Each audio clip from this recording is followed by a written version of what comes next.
শুভেচ্ছা আমন্ত্রণ রাতের বাংলাদেশের আয়োজনে। শুরুতেই জানিয়ে দেব শিরোনামগুলো। দ্রুতই দেশে ফিরে নির্বাচনে অংশ নেয়ার ঘোষণা তারেক রহমানের। বললেন, জয়ী হলে প্রধানমন্ত্রী হবেন কিনা ঠিক করবে জনগণ। বিগত 17 বছর গুম তারা যা করেছে এর জবাব যেরকম তাদেরকেই দিতে হবে, ঠিক একইভাবে 71 সালে কোনো রাজনৈতিক দল যদি তাদের কোনো বিতর্কিত ভূমিকা থেকে থাকে তাহলে তাদের জবাব তারাই দিবেন।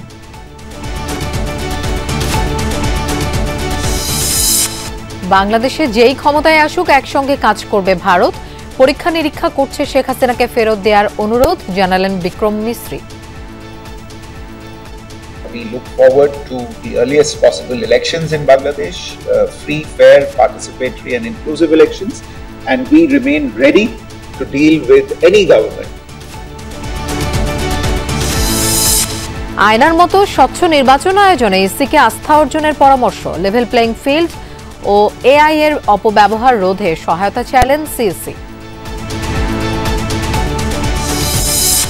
নাটকীয়তা আর নানা বিতর্ক পেরিয়ে অবশেষে হলো বিসিবি নির্বাচন। প্রত্যাশিতভাবে সভাপতি আমিনুল ইসলাম বুলবুল, 2 সহসভাপতি ফারুক সাখওয়াত। বিদেশি শক্তির সহায়তায় ক্ষমতায় যেতে চায় না জামায়াত, মন্তব্য গোলাম পরোয়ারের। এনসিপিকে শাপলা প্রতীক না দেয়ায় ক্ষোভ সার্জিসের। এছাড়াও রাতের বাংলাদেশে আরো থাকছে।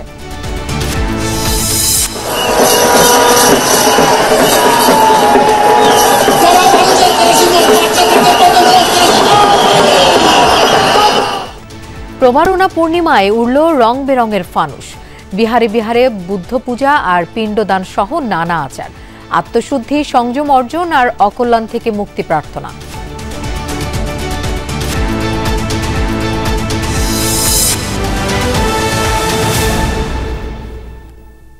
এতক্ষণ শিরোনাম দেখছিলেন, আপনাদের সঙ্গে থাকছি আমি মৌসুমী আহমেদ লোপা। দ্রুতই দেশে ফিরে নির্বাচনে অংশ নেওয়ার ঘোষণা দিয়েছেন বিএনপির ভারপ্রাপ্ত চেয়ারম্যান তারেক রহমান। বলেছেন, প্রধানমন্ত্রী হিসেবে দায়িত্ব পালন করবেন কিনা তার সিদ্ধান্ত নেবে দল এবং দেশের জনগণ। গুম, খুন, হত্যার জন্য দায়ীদের বিচারের দাবি জানিয়ে বিএনপির ভারপ্রাপ্ত চেয়ারম্যান বলেন, দল হিসেবে অন্যায় করলে দেশের আইন অনুযায়ী আওয়ামী লীগেরও বিচার হবে। তারেক রহমান বলেন, 71-এ কোনো রাজনৈতিক দলের বিতর্কিত ভূমিকা থাকলে তার জবাব তারাই দেবে। বিবিসি বাংলাকে দেয়া সাক্ষাৎকারে বিএনপির ভারপ্রাপ্ত চেয়ারম্যান এসব কথা বলেন। দিল্লি নয়, পিন্ডি নয়। প্রায় 17 বছর নির্বাসিত জীবনে বিএনপির ভারপ্রাপ্ত চেয়ারম্যান তারেক রহমান 2008 নির্বাচনের পর সরাসরি গণমাধ্যমের মুখোমুখি হওয়া হয়ে ওঠেনি আর। পরিবর্তিত পরিস্থিতিতে দীর্ঘ বিরতি শেষে প্রথম আনুষ্ঠানিক এবং ভার্চুয়াল সাক্ষাৎকার দিলেন বিএনপির ভারপ্রাপ্ত চেয়ারম্যান তারেক রহমান। ফিজিক্যালি হয়তো আমি এই দেশে আছি, বাট মন মানসিকতা সবকিছু মিলিয়ে তো আমি গত 17 বছর ধরে বাংলাদেশেই রয়ে গিয়েছি।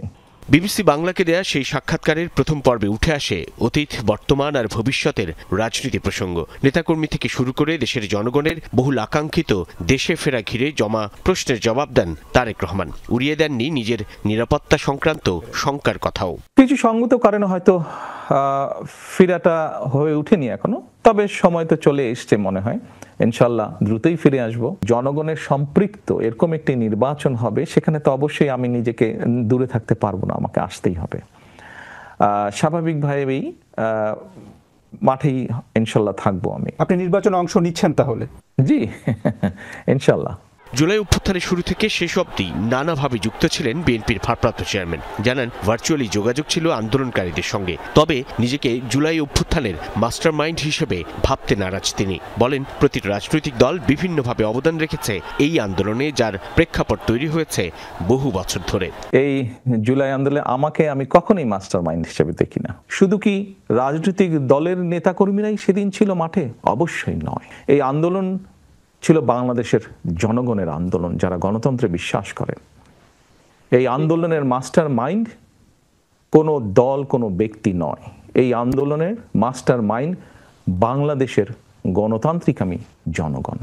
অন্তর্বর্তী সরকারের প্রতি আস্থা রাখতে চায় বিএনপি। ফেব্রুয়ারিতে নির্বাচনের বিষয়ে সরকার সব রকম উদ্যোগ গ্রহণ করবে বলে আশা প্রকাশ করেন তিনি। আসন্ন নির্বাচন ঘিরে জামায়াত ইসলামী আলাদা জোট করলেও তাতে বিএনপির উদ্বেগের কিছু নেই বলেও মনে করেন তারেক রহমান।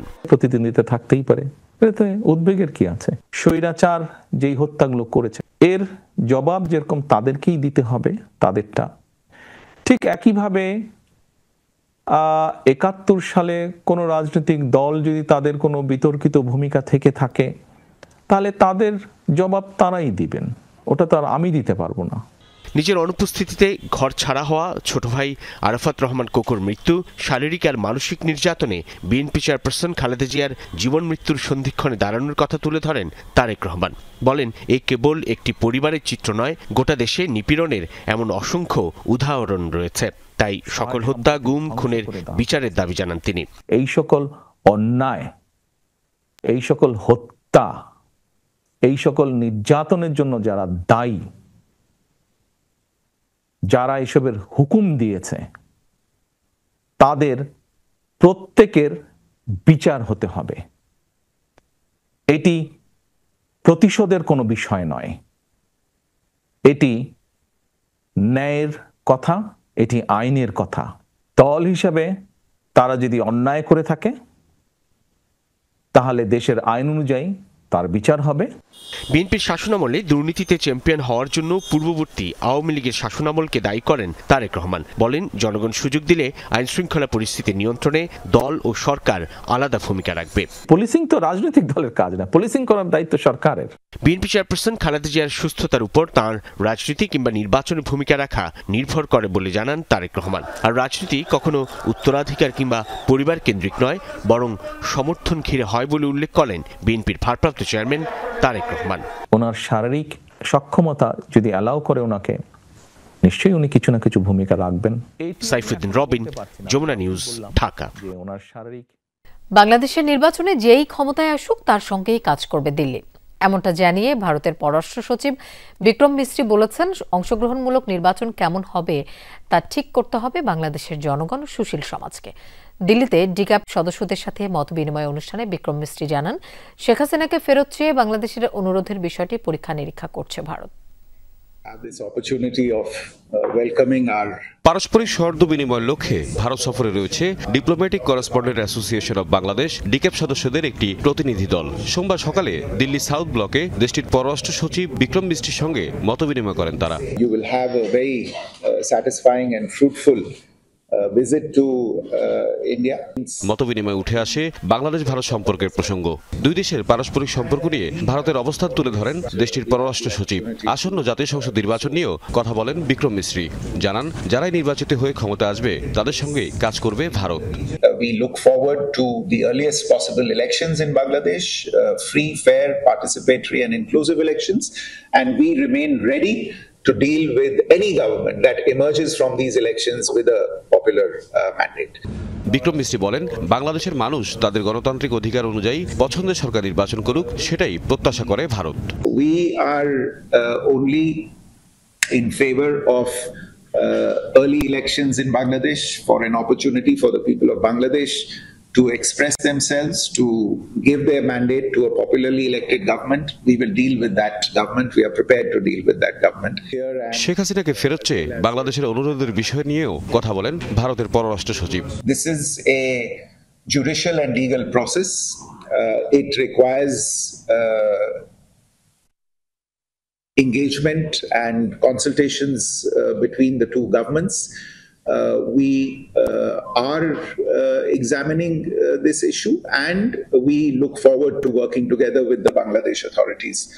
বর্তমান অন্তর্বর্তী সরকার নির্বাচিত না হলেও ভারত শুরু থেকেই এই সরকারের সঙ্গে কাজ করছে বলে জানান দেশটির পররাষ্ট্র সচিব। বলেন, প্রধানমন্ত্রী নরেন্দ্র মোদী ডক্টর মোহাম্মদ ইউনূসকে দায়িত্ব নেওয়ার পরপরই অভিনন্দনও জানিয়েছিলেন। We have continued with working level meetings. Tahid Mithun, Jamuna news. আসছে জাতীয় সংসদ নির্বাচন স্বচ্ছভাবে আয়নার মতো পরিষ্কার করতে চায় ইসি।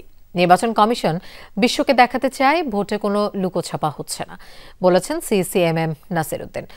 ইলেকট্রনিক মিডিয়ার প্রতিনিধিদের সাথে বৈঠকে তিনি জানান, নির্বাচনে এআই, অপতথ্য আর ভুল তথ্য মোকাবেলা করা কমিশনের জন্য বড় চ্যালেঞ্জ হবে। গণমাধ্যমের কাজের পরিধি সীমিত না করে স্বাধীনভাবে কাজ করতে দিলে তথ্য প্রযুক্তির অপব্যবহার, প্রোপাগান্ডা ও গুজব অনেকটাই ঠেকানো যাবে বলে মত দেন গণমাধ্যম প্রতিনিধিরা। সুষ্ঠু ও অংশগ্রহণমূলক নির্বাচন আয়োজনে সুশীল সমাজ, শিক্ষাবিদ, গণমাধ্যম, রাজনৈতিক দলগুলোর সাথে সংলাপ শুরু করেছে নির্বাচন কমিশন। ইসি ভবনে দ্বিতীয় দিনের সংলাপে গণমাধ্যম প্রতিনিধিরা ইসির নীতিমালার সমালোচনা করেন। বলেন গণমাধ্যম ইসির অংশীজন। স্বচ্ছ নির্বাচন আয়োজনে তথ্যের অবাধ প্রবাহ নিশ্চিত করতে হবে ইসিকে। লেভেল প্লেইং ফিল্ড শুধু তফসিল ঘোষণার পরে কি কার্যকর হবে? এখন থেকে আমাদের কার্যকর করা শুরু করতে হবে। আপনার কোথায় কি মানে এই যে এখনই আপনার অনেক জায়গায় অনিয়ম হচ্ছে, প্রিজাইডিং অফিসার, পোলিং অফিসার তাদের সঙ্গে যদি আমি কথা না বলি তাহলে আমি স্যার কিভাবে জানবো যে তার উপরে কোনো চাপ আছে কিনা? এই বিষয়গুলো তো স্যার আপনার পক্ষে প্রতিটা কেন্দ্রে গিয়ে সম্ভব না, আপনার অফিসারদের পক্ষে গিয়েও সম্ভব না জানা। এটা জানতে পারবে একমাত্র সাংবাদিকরা। গণমাধ্যম কর্মীরা বলেন ইসির জন্য বড় চ্যালেঞ্জ আস্থা অর্জন করা। একই সাথে তথ্য প্রযুক্তি ও এআই এর অপব্যবহার রুখতে হবে তাদের। রিটার্নিং ও সহকারী রিটার্নিং কর্মকর্তা হিসেবে কমিশনের কর্মকর্তাদের নিয়োগ, নির্বাচনী কর্মকর্তাদের বিচারিক ক্ষমতা প্রদান, মনোনয়ন বাণিজ্য বন্ধ সহ বেশ কিছু পরামর্শ দেন তারা।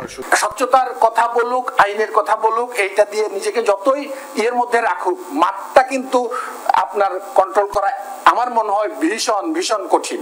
আমলাতন্ত্র আস্থাহীনতার জায়গায় চলে গেছে। ওপেনলি অনেকগুলি কথা আপনাদের বলা দরকার যে কে ক্ষমতায় আসবে, কে ক্ষমতায় আসবে না, আপনাদের এগুলি নিয়ে ভাবার কোনো দরকার নেই। সুনির্দিষ্ট কিছু অভিযোগের ভিত্তিতে, তথ্যের ভিত্তিতে আমরা সেসব কেন্দ্রে সেখানে যাওয়ার ক্ষেত্রে যে ধরনের বিধিবিধান আছে সেটি আমাদের জন্য অনেকটা সহায়ক নয়। ভালো নির্বাচনের করার ক্ষেত্রে যারা ব্যত্যয় সৃষ্টি করছে তাদেরকে তো আইডেন্টিফাই করতে হবে। ভোট গণনার সময় যত দীর্ঘ হয় তত সেই জায়গার নির্বাচনের নানান ধরনের সংকট বলেন, গুজব বলেন, বিভিন্ন কথাবার্তা তৈরি হয়। ধর্মীয় যেসব প্রতিষ্ঠান আছে সেগুলো আসলে কতটা নজরদারির মধ্যে থাকবে, কারণ এই জায়গাতে কিন্তু লেভেল প্লেইং ফিল্ড নষ্ট হওয়ার একটা সমূহ আশঙ্কা আমরা দেখতে পাচ্ছি। আপনারা যত দ্রুত আমাদের ইনফরমেশন দিবেন তত দ্রুত আমরা মেইন স্ট্রিমে এটা প্রচার করলে প্রোপাগান্ডাটা রোধ করা সম্ভব হবে, গুজবটা রোধ করা সম্ভব হবে। অংশগ্রহণমূলক নির্বাচন, পেশি শক্তি, হলফনামা এবং আচরণ বিধি মানার বিষয়ে কঠোর হওয়ারও পরামর্শ দেন গণমাধ্যম প্রতিনিধিরা। পেশাজীবী নেতৃবৃন্দ, ব্যবসায়ী নেতৃবৃন্দ তাদেরকে নিয়ে, তরুণদেরকে নিয়ে একটা যদি আমরা কমিটি করি তারা সার্ভেলেন্স করবে এবং সবকিছু নজরদারি করবে। আপনি যদি ইনভলভ করেন, সম্পৃক্ত করেন তাদের, তাহলে দায়িত্ববোধটা কিন্তু বাড়বে। ফ্যাসিস্ট শক্তি নির্বাচন বানচালের চেষ্টা করছে, এই নির্বাচন বানচাল যাতে করতে না পারে সেজন্য আরো বলিষ্ঠ করার দায়িত্ব এখন আপনাদের বিশেষভাবে নজর দেওয়া দরকার। ডিজিটাল স্পেসে কিভাবে করে জনমতকে প্রভাবিত করার মতন টাকা খরচ করে করা যায়, যারা যে সমস্ত পদ্ধতিতে, সেগুলো ভালো মতো দেখা দরকার। সিইসি জানান কেবল কথার কথা নয়, সুষ্ঠু নির্বাচন আয়োজনে প্রতিশ্রুতিবদ্ধ ইসি। লেভেল প্লেইং ফিল্ড, তথ্য প্রযুক্তির অপব্যবহার, মিসইনফরমেশন এবং ডিসইনফরমেশন রোধে গণমাধ্যমের সহযোগিতা কামনা করেন তিনি। আমরা চাই সারা বিশ্ববাসী দেখুক বাংলাদেশে সবকিছু লুকানো ছাপানো কিছু জানা হয়, এবং এটা আই মিন ইট, যে আমরা একদম স্বচ্ছভাবে আয়নার মতো পরিষ্কার করে এই ইলেকশনটা করতে চাই। ভোটের আয়োজনে সবার সংশ্লিষ্টতা থাকে, তাই সফলতা বা ব্যর্থতার দায় কেউ এড়াতে পারেন না বলেও মনে করছে ইসি। যদি আমাদের নির্বাচন ভালো করতে হয় কালেক্টিভলি আমাদেরকে ভালো করতে হবে, এর কোনো বিকল্প। লাভলি বিথি, যমুনা নিউজ, ঢাকা। দেশের এই গুরুত্বপূর্ণ সময়ে আন্তর্জাতিক সম্পৃক্ততা আরও বাড়ানো অত্যন্ত জরুরি বলে মন্তব্য করেছেন অন্তর্বর্তী সরকার প্রধান ডক্টর মোহাম্মদ ইউনূস। সকালে রাষ্ট্রীয় অতিথি ভবন যমুনায় প্রধান উপদেষ্টার সাথে সাক্ষাৎ করেন আন্তর্জাতিক মানবাধিকার ফেডারেশন FIDH এর প্রেসিডেন্ট অ্যালিস মোগোয়ে। এ সময় ডক্টর ইউনূস তার প্রয়াত বন্ধু আর্চবিশপ ডেসমন্ড টুটুর কথা স্মরণ করেন।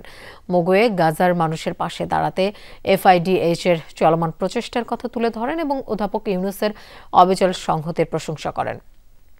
মোগোয়ে বলেন, ডক্টর ইউনূসের নেতৃত্বাধীন অন্তর্বর্তী সরকার যে মানবাধিকার ও গণতান্ত্রিক মূল্যবোধ রক্ষায় প্রতিশ্রুতিবদ্ধ তা প্রশংসনীয়। তিনি আরও বলেন, বাংলাদেশ অত্যন্ত কঠিন পরিস্থিতিতেও অসাধারণ কাজ করছে। গত 15 বছরের স্বৈরশাসনের প্রেক্ষাপটে তিনি আগের প্রশাসনের সময় জোরপূর্বক গুম ও মত প্রকাশের স্বাধীনতা দমনের ঘটনায় উদ্বেগ প্রকাশ করেন।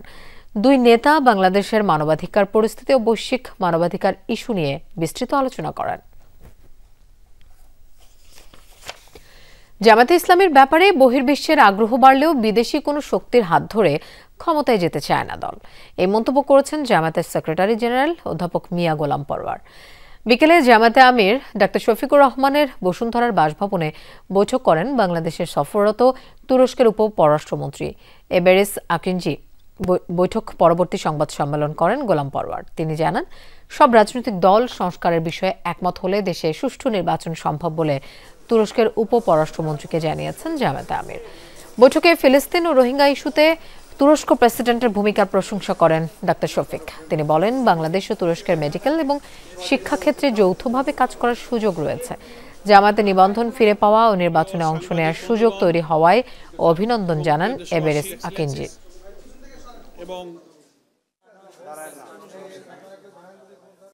গণভোটে সম্মত হয়েছে নীতিগতভাবে, কিন্তু জামায়াতে ইসলামের পক্ষ থেকে বলা হয়েছিল যে একই দিনে নয়, গণভোটটা একটু আগে হওয়া দরকার, তাহলে জুলাই সনদের বাস্তবায়নের আইনি ভিত্তিক প্রশ্নগুলো খুব ইজি হয়ে যাবে। অন্যান্য দলগুলো যাদের যেটা নোট অফ ডিসেন্ট ছিল সেগুলোকে একটা জায়গায় সম্মতভাবে করা যায় কিনা সেসব আশা করি আমরা একটা আশাবাদ আমাদের মধ্যে তৈরি হয়েছে যে 8 তারিখের আলোচনায় হয়তো এগুলোর একটা নিষ্পত্তি হবে ইনশাআল্লাহ। যে নির্বাচন কমিশন একটি দলকে একটা মার্কা দেওয়ার ক্ষমতা দেখাতে পারে না, সেই কমিশনের প্রতি দেশের মানুষ কিভাবে আস্থা রাখবে, এমন প্রশ্ন তুলেছেন এনসিপির উত্তরাঞ্চলের মুখ্য সংগঠক সার্জিস আলম। সকালে নাটোরে দলের জেলা সমন্বয় সভার আগে প্রেস ব্রিফিং করেন সার্জিস। বলেন, যেহেতু শাপলা প্রতীক পেতে আইনগত কোনো বাধা নেই, তাই আগামী নির্বাচনে এনসিপি শাপলা প্রতীক নিয়েই অংশ নেবে। যেহেতু আমাদের শাপলা প্রতীক পেতে আইনগত কোনো বাধা নেই, তাই এনসিপি আগামী নির্বাচনে শাপলা প্রতীকেই অংশগ্রহণ করবে, অন্য কোনো অপশন নেই। আমাদের এই ন্যায়সঙ্গত অধিকারটা আমাদেরকে না দেয়, এনসিপিকে শাপলা প্রতীক না দেয়, আমরা মনে করি এই নির্বাচন কমিশন আগামী নির্বাচন কমিশন হিসেবে কাজ করার সম্পূর্ণ আস্থা হারিয়ে ফেলে। অভ্যুত্থানের পরবর্তী সময়ের দায়িত্ব শুধু একটা নির্বাচনের মাধ্যমে শেষ করার চিন্তা ভুল। এমন হলে বাংলাদেশের মানুষের কাছে উপদেষ্টারা আর কখনোই আশ্রয় পাবেন না, বলেছেন জাতীয় নাগরিক পার্টির উত্তরাঞ্চলের মুখ্য সংগঠক সার্জিস আলম। বিকেলে রাজশাহীতে এনসিপির জেলা ও মহানগর কমিটির সমন্বয় সভায় অংশ নেন তিনি। এ সময় সার্জিস আলম বলেন, দায়সারা বা চুপি চুপি ভাবে এক্সিট নেওয়ার চেয়ে নিজে ক্ষতিগ্রস্ত হয়ে দেশের মানুষের জন্য কিছু করা অবশ্যই সম্মানের। তিনি বলেন, বাংলাদেশে কোনো ফর্মে আওয়ামী লীগের রাজনীতি করার সুযোগ নেই। তাদের রাজনৈতিক দল হিসেবে নিষিদ্ধের পাশাপাশি প্রতীক, নিবন্ধন সবকিছু বাতিলের দাবি জানান সার্জিস।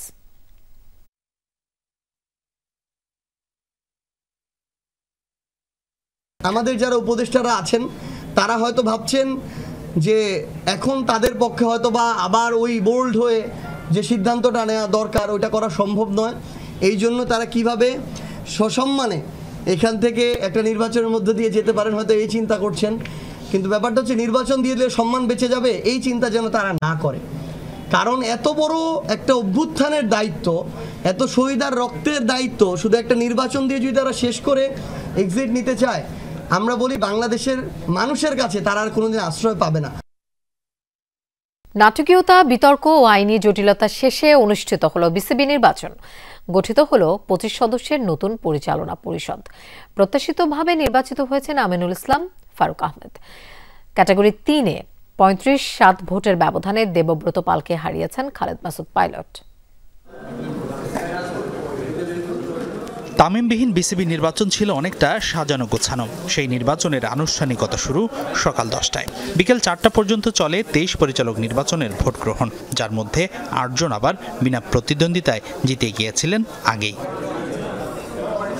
ক্যাটাগরি 2 থেকে সর্বোচ্চ 12 জন পরিচালক তামিম ইকবাল, লুৎফর রহমান বাদলরা সরে যাওয়ায় ফলাফল অনুমেয়ই ছিল এখানে। 76 জন কাউন্সিলরের মধ্যে ভোট ই ব্যালটে 34 সহ মোট ভোট দিয়েছেন 43 জন, ছিলেন না 33 কাউন্সিলর। ই ব্যালট নিলেও ভোট দেননি তামিম। এখান থেকে নির্বাচিত হয়েছেন ফারুক আহমেদ, ইশতিয়াক সাদেক, শানিয়ান তানিম, মেহরাব আলম চৌধুরী, আমজাদ হোসেন, মোকসেদুল কামাল, ফাইজুর রহমান মিতু, মঞ্জুর আলম, আদনান দীপন, আবুল বাশার শিপলু, ইফতেখার রহমান মিঠু ও এম নাজমুল ইসলাম। তবে ক্যাটাগরি 3-এ হয়েছে সবচেয়ে উৎসব মুখর এবং অংশগ্রহণমূলক নির্বাচন। 45 ভোটারের মধ্যে নির্বাচন বর্জন করা সিরাজউদ্দিন আলমগীর ছাড়া সবাই ছিলেন ভোটযুদ্ধে। দেবব্রত পালকে 35-7 ভোটের ব্যবধানে হারিয়ে পরিচালক হয়েছেন খালেদ মাসুদ পাইলট। ক্যাটাগরি 1 থেকে নির্বাচিত হয়েছেন ঢাকার আমিনুল ইসলাম বুলবুল, নাজমুল আবেদিন ফাহিম, খুলনা থেকে জুলফিকার আলী খান, আব্দুর রাজ্জাক, রংপুর থেকে মোহাম্মদ হাসানুজ্জামান, সিলেট থেকে বিনা প্রতিদ্বন্দ্বিতায় জিতেছেন রাহাত শামস, ভোটযুদ্ধে জয়ী রাজশাহীর মোহাম্মদ মুখলিসুর রহমান। আগেই জিতেছিলেন বরিশাল থেকে এম শাকওয়াত হোসেন, চট্টগ্রাম থেকে আসিফ আকবর ও আহসান ইকবাল চৌধুরী। এছাড়াও জাতীয় ক্রীড়া পরিষদের সংরক্ষিত কোটায় পরিচালক হয়েছেন এম ইসফাক আহসান ও ইয়াসির মোহাম্মদ ফয়সাল আশিক। ভালো লাগছে, অনেক সতীর্থরা আছে এখানে, বাংলাদেশের বিভিন্ন জেলা থেকে লোকরা এসছে, ক্লাবের লোকরা এসছে, অল দ্য স্টেক হোল্ডার্স আছে এখানে, তো ভালো লাগছে। সবাই যদি অংশগ্রহণ করতে সেটা আরও ভালো হতো। সেখানে আমরা দেখেছি যে অনেক যোগ্য ক্যান্ডিডেট যাদেরকে আমরা প্রত্যাশা করছিলাম তারা হয়তো নিজেদের জায়গা থেকে এখানে ইলেকশনে পার্টিসিপেট করছে না, যেটা যার যার ব্যক্তিগত ব্যাপার, বাট তারা অনেকেই ভালো সংগঠক ছিলেন। ক্ষণে ক্ষণে নির্বাচন রং বদলেছে, হয়েছে সমালোচনা, বিতর্ক। তবে ক্রিকেটের স্বার্থে সব ছাপিয়ে এক হবেন সবাই, প্রত্যাশা সাবেকদের। প্রথমে বলবো আমাদের স্ট্রাকচার ইমপ্রুভ করা, দ্বিতীয় হচ্ছে আমরা 5 বছর পর কোথায় দেখতে চাই বাংলাদেশ টিমকে, যে 5 নাম্বার না 6 নাম্বার এটা, আর তৃতীয় হচ্ছে আমাদের ক্রিকেট কালচার তৈরি করা, যেহেতু এত cricket board healthy, are very very important হচ্ছে অ্যাট লাস্টকে আমরা এইজ লেভেল ক্রিকেটটা যাতে আমরা টপ কোচ, টপ কোয়ালিটি ওখানে, ওইটাই হচ্ছে আপনার একদম শিকড়। অফকোর্স আমার এক্সপেকটেশন থাকবে ডেভেলপমেন্ট অফ ক্রিকেটের ডেভেলপমেন্ট, নট অনলি মাঠের ক্রিকেট, ইন টোটাল। যেমন দেখেন এখন ক্রিকেট বিকেন্দ্রীকরণ করা হচ্ছে, এখন যদি ডিরেক্টররা ডেভেলপমেন্টের জায়গাগুলোতে হাত দেয়, সাধারণত তৃণমূল পর্যায়ে। বিসিবির নতুন পরিচালনা পরিষদ গঠিত হয়েছে, তবে কাউন্সিলররা বলছেন তামিম ইকবাল সহ বেশ কিছু পরীক্ষিত সংগঠক নির্বাচন বর্জন করায় নির্বাচনের গ্রহণযোগ্যতা নিয়ে প্রশ্ন উঠবেই। হাসিনুর রহমান, যমুনা স্পোর্টস, ঢাকা। বিনা প্রতিদ্বন্দ্বিতায় আগামী 4 বছরের জন্য বিসিবির সভাপতি নির্বাচিত হলেন আমিনুল ইসলাম বুলবুল। আর 2 সহ সভাপতি নির্বাচিত হয়েছেন ক্যাটাগরি 1 থেকে এম শাকওয়াত হোসেন ও ফারুক আহমেদ। বিসিবির সবশেষ কমিটিতে সভাপতি হিসেবে দায়িত্ব পালন করেছেন আমিনুল ইসলাম বুলবুল। তার উপদেষ্টার দায়িত্ব পালন করেছিলেন এম শাকওয়াত হোসেন। বরিশাল থেকে নির্বাচিত এই পরিচালক হয়েছেন সহসভাপতি, অপর সহসভাপতি হয়েছেন ফারুক আহমেদ। এর আগে 5 আগস্ট সরকার পরিবর্তনের পর বিসিবির সভাপতি হিসেবে দায়িত্ব নিয়েছিলেন ফারুক আহমেদ। তবে পরিচালকদের অনাস্থা ভোটে পদ হারালে তার পরিবর্তে সভাপতি করা হয়েছিল বুলবুলকে। এবার নির্বাচন করে সহসভাপতি পদে ফিরলেন ফারুক।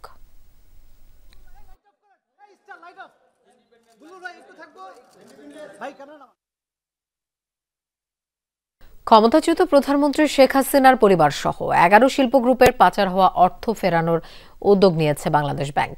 এজন্য 7টি আন্তর্জাতিক প্রতিষ্ঠানের সাথে বাণিজ্যিক ব্যাংকগুলোর চুক্তি করার নির্দেশ দিয়েছে কেন্দ্রীয় ব্যাংক। দুপুরে বাংলাদেশ ব্যাংকের গভর্নরের সাথে বৈঠক করেন রাষ্ট্রায়ত্ত বেসরকারি ব্যাংকের শীর্ষ নির্বাহীরা। বৈঠকে শেখ হাসিনার পরিবার সহ 11 শিল্প গ্রুপের পাচারের অর্থ ফেরাতে বিশেষ উদ্যোগ নেয়ার নির্দেশনা দেন গভর্নর। এ লক্ষ্যে আন্তর্জাতিক 12 প্রতিষ্ঠানের সাথে চুক্তি করতে হবে বাণিজ্যিক ব্যাংকগুলোকে।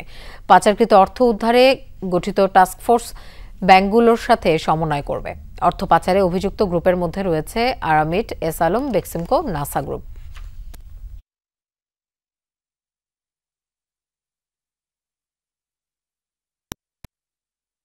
ব্যাংকগুলোর কাছে 7টি আন্তর্জাতিক প্রতিষ্ঠানের নাম দিয়েছে, যাদের বিভিন্ন দেশে এরকম ডিস্ট্রেস অ্যাসেট রিকভার করা, যে অ্যাসেটগুলো ক্রস বর্ডার মানে এক দেশ থেকে পাচার হয়ে আরেক দেশে চলে গেছে, সেই অ্যাসেট রিকভার করার মতো সাকসেস স্টোরি এবং অভিজ্ঞতা রয়েছে। এদের সাথে আপনারা কাজ করতে পারেন।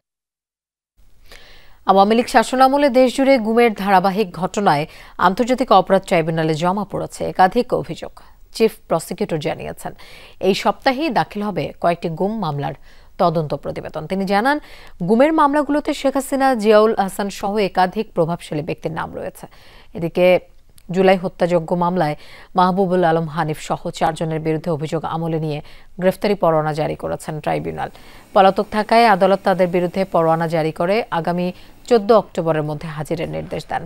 একই দিন আন্তর্জাতিক অপরাধ ট্রাইব্যুনাল 1-এ শেখ হাসিনা সহ 3 জনের বিরুদ্ধে মানবতা বিরোধী অপরাধ মামলার সর্বশেষ সাক্ষ্যের জেরা হয়। মামলার মূল তদন্ত কর্মকর্তাকে জেরা করেন শেখ হাসিনা ট্রাইব্যুনাল নিযুক্ত আইনজীবী। অপরদিকে ট্রাইব্যুনাল 2-এ আবু সাইদ হত্যা মামলার 9ম দিনের সাক্ষ্য গ্রহণ অনুষ্ঠিত হয়। অধ্যাদেশ জারি করে ইসিকে গণভোট আয়োজনের নির্দেশ দিতে সরকারকে পরামর্শ দিয়েছেন বিএনপির স্থায়ী কমিটির সদস্য সালাউদ্দিন আহমদ। তিনি বলেছেন, সংসদ নির্বাচনের সাথে গণভোট হলে নির্বাচন বানচালের যে কোনো প্রচেষ্টা এড়িয়ে যাওয়া সম্ভব।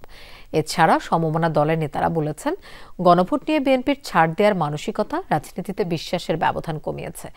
এদিকে বিএনপি মহাসচিবের সাথে সাক্ষাৎ করে বাংলাদেশের সামরিক খাত, আইসিটি খাত সহ বিভিন্ন সেক্টরে বিনিয়োগের আগ্রহ দেখিয়েছেন ঢাকায় সফররত তুরস্কের উপপররাষ্ট্রমন্ত্রী এবেরিস একিঞ্চি। ফ্যাসিবাদ এখনো পর্যন্ত রয়ে গেছে, শুধুমাত্র হাসিনা। ত্রয়োদশ সংসদ নির্বাচনের 4 মাস আগে জাতীয় প্রেস ক্লাবে আগামী নির্বাচনের গুণমান সম্পন্ন ও সবার জন্য গ্রহণযোগ্য করা চ্যালেঞ্জ ও সম্ভাবনা শীর্ষক আলোচনা সভার আয়োজন করে নাগরিক যুব ঐক্য। পুলিশের নিরাপত্তার প্রশ্ন আলোচনায় উত্তাপ ছড়ায় অন্তর্বর্তীকালীন সরকারের কয়েকজন উপদেষ্টার বিরুদ্ধে এনসিপি আহ্বায়ক নাহিদ ইসলামের অভিযোগ নিয়ে। প্রশ্নবিদ্ধ উপদেষ্টাদের অব্যাহতি দেওয়ার দাবি তোলেন কেউ কেউ। গাদ্দার উপদেষ্টাদের কথা আপনি বলছেন, অনতিবিলম্বে তাদের নাম জাতির সামনে আপনাকে প্রকাশ করতে হবে, অন্যথায় এই গাদ্দার উপদেষ্টারা তারা তো আগামী নির্বাচনকে বানচাল করার জন্য তারা তো ষড়যন্ত্র করতে পারে, চক্রান্ত করতে পারে। এই সরকারের নেতৃত্বে যদি আগামী নির্বাচন করতে হয়, তাহলে উচিত হবে আগামী 7 দিনের মধ্যে যেসব উপদেষ্টার কারণে সরকারের নিরপেক্ষতা প্রশ্নবিদ্ধ তাদেরকে অনুরোধ করা অব্যাহতি নেবার জন্য। অনুষ্ঠানে বিএনপির স্থায়ী কমিটির সদস্য সালাউদ্দিন আহমদ অবশ্য এ বিষয়ে কোনো মন্তব্য করেননি। প্রশ্ন তোলেন, সাংবিধানিক আদেশ দেওয়ার মতো এখতিয়ার বর্তমান সরকারের আছে কিনা। সরকার অধ্যাদেশ জারি করে অথবা আরপিওতে সংশোধনী এনে একটা গণভোট পরিচালনা করার জন্য নির্বাচন কমিশনকে ক্ষমতা প্রদান করতে পারে এবং নির্বাচন কমিশন সেই গণভোটটা করতে পারবে একই দিনে জাতীয় সংসদ নির্বাচনের দিনে যে গণভোটের রায়টা আসবে সেই ফলাফল যেমন একই বাইন্ডিং হবে পার্লামেন্টের উপরে, আর আগে হলো একই বাইন্ডিং, কিন্তু আমরা অ্যাভয়েড করতে পারবো নির্বাচন বিলম্বিত করার যে কোনো প্রয়াসকে। আমরা বিএনপি বলেছে গণভোটের কথা এবং সেই গণভোট কিভাবে হতে পারে সেটা বলেছে, যে বিশ্বাসের যে বিরাট ব্যবধান ছিল সেই ব্যবধানটাও কিন্তু অনেকখানি ঘুচে গেছে। বিকেলে গুলশান কার্যালয়ে বিএনপি মহাসচিব মির্জা ফখরুলের সাথে সাক্ষাৎ করেন ঢাকায় সফররত তুরস্কের উপপররাষ্ট্রমন্ত্রী। দুই নেতার আলোচনায় গুরুত্ব পায় আগামী নির্বাচন আর বিনিয়োগ ইস্যু। টার্কিও সবার মতো অতি সত্বর নির্বাচনের মাধ্যমে নতুন সরকার আসলে নতুন সরকারের সাথে কাজ করার জন্য উদ্গ্রীব। তারা একটা জয়েন্ট ডিফেন্স ইন্ডাস্ট্রি সেট আপের জন্য বাংলাদেশ সরকারের সাথে আলাপ আলোচনায় আছে। তো সেই বিষয়ে আমরা আমাদের কোঅপারেশন অব্যাহত থাকবে। শীঘ্রই বাংলাদেশে তুরস্কের প্রধানমন্ত্রী সফর করতে পারেন বলে জানা গেছে।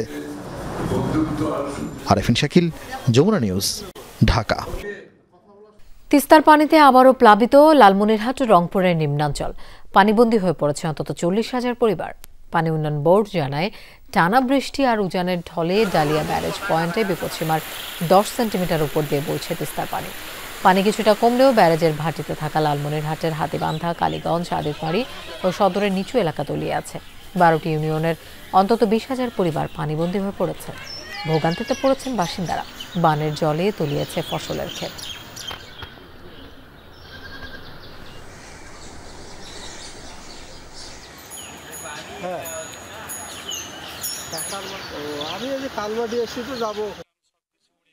তিস্তার পানিতে তলিয়েছে রংপুরের গঙ্গাচড়া, কাউনিয়া ও পীরগাছার 14টি ইউনিয়নের নিচু এলাকা। তীরবর্তী এলাকার বাসাবাড়িতে কোথাও কোমর সমান, কোথাও বা হাঁটু পানি। গ্রামীণ সড়ক তলিয়ে যাওয়ায় ব্যাহত হচ্ছে যান চলাচল। পানিবন্দী হয়ে পড়েছে প্রায় 20,000 পরিবার। তলিয়েছে আমন ধান ও সবজির ক্ষেত। এছাড়া গাইবান্ধা ও কুড়িগ্রামের তিস্তা অববাহিকার চরাঞ্চলও ডুবেছে বানের জলে।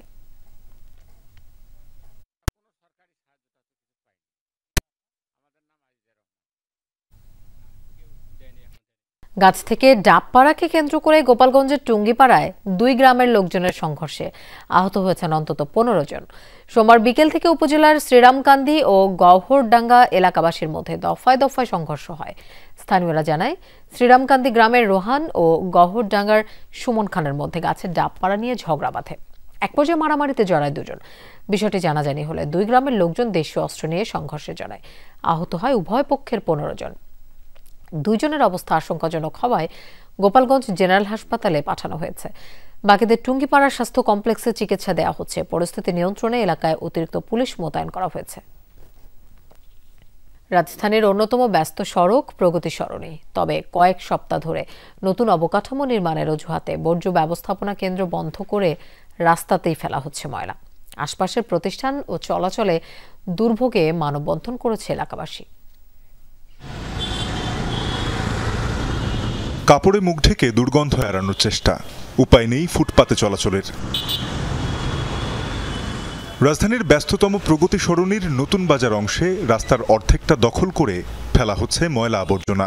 দূষণে অতিষ্ঠ চলাচলকারীরা। এটা দায়িত্ব এরা সিটি কর্পোরেশন। হ্যাঁ জি, সিটি কর্পোরেশন এই রাস্তার মধ্যে ময়লা ফেলতে বলছে। জি, এ অবস্থা চলছে প্রায় 1 মাস ধরে। গুলশান, বাড়িধারা, ভাটারা সহ আশপাশের এলাকার বর্জ্য এনে রাস্তায় ফেলছে খোদ সিটি কর্পোরেশন। এতে স্কুল, ব্যবসা প্রতিষ্ঠান, ধর্মীয় প্রতিষ্ঠানের পরিবেশ নষ্ট হওয়ার প্রতিবাদ জানিয়ে সোমবার মানববন্ধন করেছে বাংলাদেশ মানবাধিকার ফাউন্ডেশনের স্থানীয় কমিটি। গির্জা আছে, পাশে একটা স্কুল আছে, সাউথ পয়েন্ট স্কুল, এখানে ব্যবসায়ীরা আছে, সাধারণ মানুষ আছে, সব শ্রেণীর লোকই রাস্তা দিয়ে চলাফেরা করে। আরেকটা জায়গায় আমরা একটা স্টেশন বানিয়ে তারপরে তো আমরা ওখান থেকে সরাবো, কিন্তু আমরা তো হুট করে রাস্তায় আমরা ময়লা ফেলাইতে পারি না, এটা জনগণের সমস্যা হচ্ছে। একটা সময় দেখা যায় ময়লার জন্য গাড়ি রাস্তা খুবই সরু হয়ে যায়, তখন গাড়িগুলো স্লোলি যায়, বিশাল যানজটের সৃষ্টি হয়। এলাকাবাসী ও এ পথে চলাচলকারীরা চান এর দ্রুত সমাধান। তাদের প্রশ্ন, কবে এ দুর্গন্ধ নাকে লাগবে সিটি কর্পোরেশন কর্মকর্তাদের। আমি সিটি কর্পোরেশনের এদের সাহেবকে বলবো, আপনি আসুন, সরজমিনে দেখে যান আপনার প্রশাসন কোথায় ময়লা ফেলছে। মানুষের এই দুর্ভোগ সৃষ্টি করবেন না। অনতিবিলম্বে এই ময়লা এখান থেকে সরিয়ে অন্যত্র যেখানে কম জনবহুল এলাকা ওখানে স্থানান্তর করা হোক। এটি উত্তর সিটি কর্পোরেশনের 18 নম্বর ওয়ার্ডের বর্জ্য ব্যবস্থাপনা কেন্দ্র। এখন তা তালাবদ্ধ। জানা যায় এর পেছনে নতুন অবকাঠামো নির্মাণের অজুহাতে কয়েক সপ্তাহ আগেই বন্ধ করে দেয়া হয় বর্জ্য ব্যবস্থাপনা কেন্দ্রটি। তারপর থেকেই সড়কটাই হয়ে গেছে ময়লার ভাগাড়। তানজিম শাফিন, যমুনা নিউজ, ঢাকা। সমাজ ও মানব হৃদয়ে মুক্ত হোক কলুষ আর অশুভ চেতনা থেকে, এই প্রার্থনায় পালিত হল বৌদ্ধ ধর্মের দ্বিতীয় বৃহত্তম ধর্মীয় উৎসব শুভ প্রবারণা পূর্ণিমা। দিনভর বুদ্ধ পূজা, পঞ্চশীল, অষ্টশীল প্রদান আর নানা ধর্মীয় আচারে পালিত হয়েছে দিনটি। সন্ধ্যায় সহস্র প্রদীপ প্রজ্বলন আর ফানুস উড়িয়ে আত্মশুদ্ধি, সংযম অর্জন আর অকল্যাণ থেকে মুক্তি প্রার্থনা করেন বৌদ্ধ ধর্মাবলম্বীরা। আধার ফুঁড়ে এ এক আলোকময় যাত্রা। মনের যত অশুভ চেতনা আর অমঙ্গল সব কুড়িয়ে ফানুস রূপে উন্মুক্ত করা হলো অসীমে, যেন মন আত্মা থাকে শুদ্ধ আর পবিত্র। বৌদ্ধ ধর্মের দ্বিতীয় বড় উৎসব প্রবারণা পূর্ণিমা। এদিন আত্মশুদ্ধি অর্জনের মধ্য দিয়ে অশুভকে বর্জন আর সত্য ও সুন্দরকে বরণে ব্রতী হন বৌদ্ধ ধর্মাবলম্বীরা। হৃদয়ের সব কলুষ পেছনে ফেলে আত্মোপলব্ধি, সংযম আর মানব প্রেমে উজ্জীবিত হওয়ার দিন এটি। জগতের সকল প্রাণী সুখী হোক, দুঃখী থেকে মুক্তি লাভ করুক। প্রভুর কাছে আমাদের প্রথম প্রার্থনা থাকবে, আমরা যেন পৃথিবীটা শান্তিময় হোক, আমাদের পৃথিবীতে যেন অশান্ত দূরীভূত হোক। বুদ্ধর কাছে প্রার্থনা করে যাতে সারা জীবন ভালো থাকতে পারে, সুখে থাকতে পারে, পড়াশোনাটা ভালো মতো শেষ করে একজন অ্যাডভোকেট হতে পারি, এটাই চাচ্ছি। প্রবারণা পূর্ণিমা উপলক্ষে সকাল থেকে রাজধানী সহ দেশের বিভিন্ন স্থানে চলে নানা আয়োজন। বাড্ডায় আন্তর্জাতিক বৌদ্ধবিহারে নানা ধর্মীয় আচার পালন করেন পুণ্যার্থীরা। মানুষ বেঁচে থাকে তার বয়সের দিক থেকে কমে বেশি। যিনি ভালো কাজ করবেন, ভালো চিন্তা করবেন, তার জীবনের অনেক সফলতা। একা চিন্তা করি না, আমি সুখে থাকি এটা চাই না, সবাই সুখে থাকে। প্রবারণা পূর্ণিমা উপলক্ষে চট্টগ্রাম ও পাহাড়েও চলে নানা আয়োজন। রাঙামাটি, খাগড়াছড়ি ও বান্দরবানের সব বিহারে পঞ্চশীল প্রার্থনা, মহার্ঘ্য দান, প্রদীপ প্রজ্বলন ও পিণ্ডদানে অংশ নেন ভিক্ষু ও উপাসক উপাসিকা। সূর্য পশ্চিম আকাশে মুখ লুকোনোর পর শুরু হয় ফানুস উড়ানো। মানব হৃদয় হোক আলোকিত, হিংস্রতা ভুলে নমনীয় আর শ্রদ্ধাশীল এক সমাজ গড়ে উঠুক, এই প্রার্থনা বৌদ্ধ ধর্মাবলম্বীদের। ক্ষুদ্র এই মানব জন্মে কত শত পাপ আর কলুষ জমা হয় মানব হৃদয়ে। সৃষ্টিকর্তা সমস্ত পাপকে মোচন করে মানব হৃদয়কে আত্মশুদ্ধি করার সুযোগ দান করুন, সেই প্রার্থনা বিশ্বাসীদের। সুমাইয়া ঐশী, যমুনা নিউজ, ঢাকা। গাজা যুদ্ধ বন্ধে মিশরে ইসরায়েল ও হামাসের শীর্ষ নেতাদের পরোক্ষ আলোচনা শুরু হয়েছে। মিশরের রাষ্ট্রীয় গণমাধ্যম বলছে, দেশটির শার্ম আল শেখ শহরে একত্রিত হয়েছে উভয় পক্ষের প্রতিনিধিরা। এই আলোচনায় মধ্যস্থতাকারী হিসেবে থাকছে যুক্তরাষ্ট্র, মিশর, কাতার ও তুরস্কের প্রতিনিধিরাও। হামাসের প্রতিনিধি দলের নেতৃত্বে রয়েছেন খলিল আল হায়া। কিছুদিন আগেই হামাসের এই শীর্ষ নেতাকে হত্যার চেষ্টা করে ইসরায়েল। অপরদিকে শীর্ষ কর্মকর্তাদের এই আলোচনায় পাঠিয়েছে তেল আবিব। দ্রুত সমঝোতায় আসতে উভয় পক্ষকে চাপ প্রয়োগ অব্যাহত রেখেছেন মার্কিন প্রেসিডেন্ট ডোনাল্ড ট্রাম্প। তবে ধারণা করা হচ্ছে বেশ কিছুদিন ধরেই চলবে এই গুরুত্বপূর্ণ আলোচনা। আলোচিত সুইডিশ পরিবেশ কর্মী গ্রেটা থুনবার্গকে মুক্তি দিয়েছে ইসরায়েল। সোমবার গ্রেটা সহ গ্লোবাল সুমুদ ফ্লোটিলার আরও 170 মানবাধিকার কর্মীকে মুক্তি দেয় তেল আবিব। বেন গুরিয়ন বিমানবন্দরে গ্রেটাকে নিয়ে যাওয়া কিছু ছবি সহ এ বিষয়ে বিবৃতি প্রকাশ করে ইসরায়েলের পররাষ্ট্র মন্ত্রণালয়। বন্দী অবস্থায় ইসরায়েলি বাহিনী গ্রেটাকে চরমভাবে অপদস্থ করেছে বলে অভিযোগ করে বাকি মুক্তিপ্রাপ্ত মানবাধিকার কর্মীরা। এর আগে আরও একবার গাজা অভিমুখী ফ্লোটিলা জাহাজ থেকে ইসরায়েলি বাহিনী আটক করে গ্রেটাকে। কবে সেবারও তাকে মুক্তি দিতে বাধ্য হয়েছিল নেতানিয়াহু সরকার। দর্শক, এই ছিল রাতের বাংলাদেশের আয়োজনে। আর এতক্ষণ সাথে থাকার জন্য ধন্যবাদ সবাইকে। শুভরাত্রি।